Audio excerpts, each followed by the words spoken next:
All right, let's get right into it. Today, we're talking about a really big shift in medicine. The American Diabetes Association has put out groundbreaking new standards that completely reframe how we should treat obesity in people who have type 2 diabetes.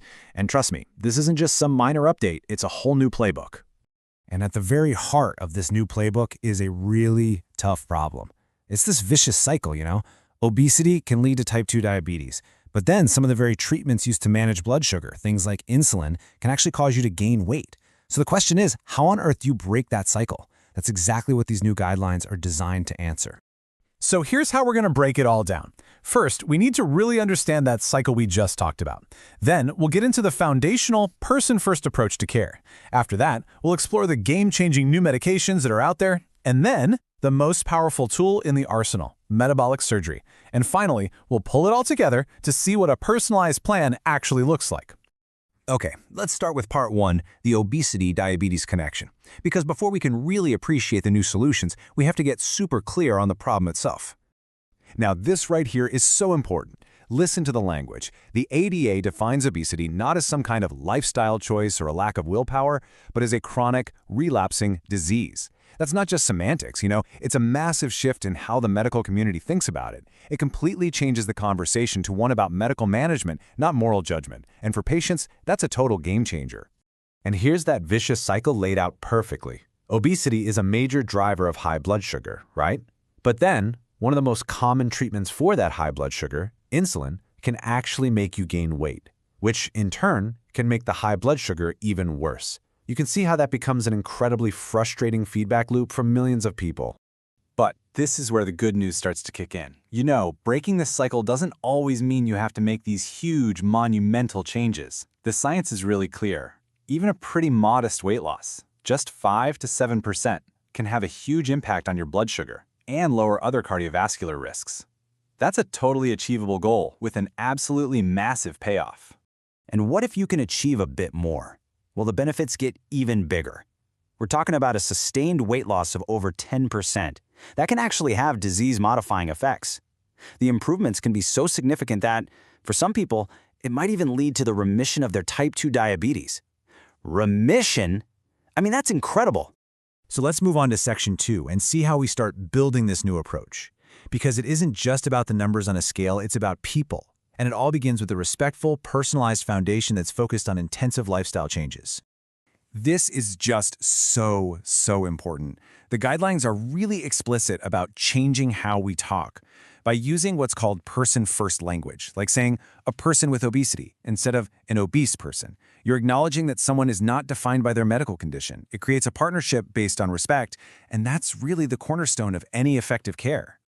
And look, this isn't just about being nice. It's about doing what actually works. These recommendations are built on hard evidence. The whole goal is to create a tailor-made plan for nutrition, for physical activity, and for behavioral support that actually fits a person's life, their culture, and their preferences. So what does an intensive lifestyle intervention really look like? Well, it's a very structured and supportive program. It means frequent counseling. We're talking at least 16 sessions in 6 months. And it's all aimed at creating a manageable energy deficit, getting more active, and building those behavioral skills that you need to be successful in the long run. But lifestyle changes are just the foundation. Let's move to section 3.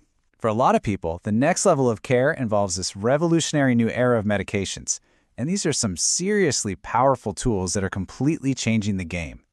I'm talking about a class of drugs you've almost definitely heard about, the GLP-1 receptor agonists and the even newer dual GIP/GLP-1s. These include medications with names like semaglutide and tirzepatide.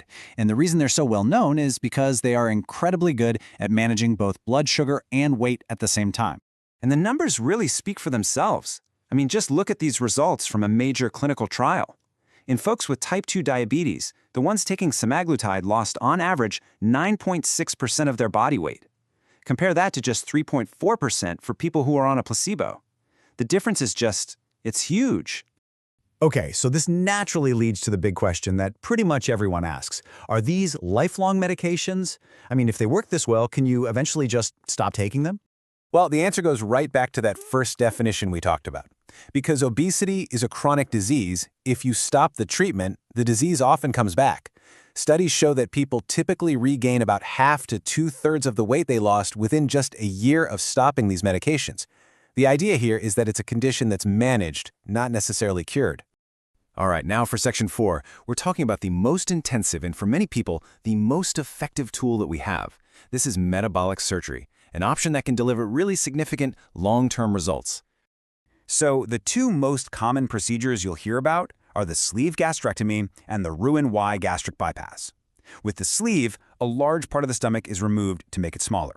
The gastric bypass does that too, but it also reroutes part of the small intestine. They're just different tools for different situations. And the results? They are seriously powerful. On average, metabolic surgery leads to a body weight loss of over 20%. I mean, a change of that magnitude has profound effects on diabetes. It often leads to long-term remission and a dramatic improvement in a person's overall health. So who is this actually for? Well, the ADA guidelines say surgery should be considered for people with type 2 diabetes who have a BMI of 30 or higher, or 27.5 for Asian American individuals, as long as they are otherwise a good candidate to undergo a major operation. And that brings us to our final section. How does this all come together?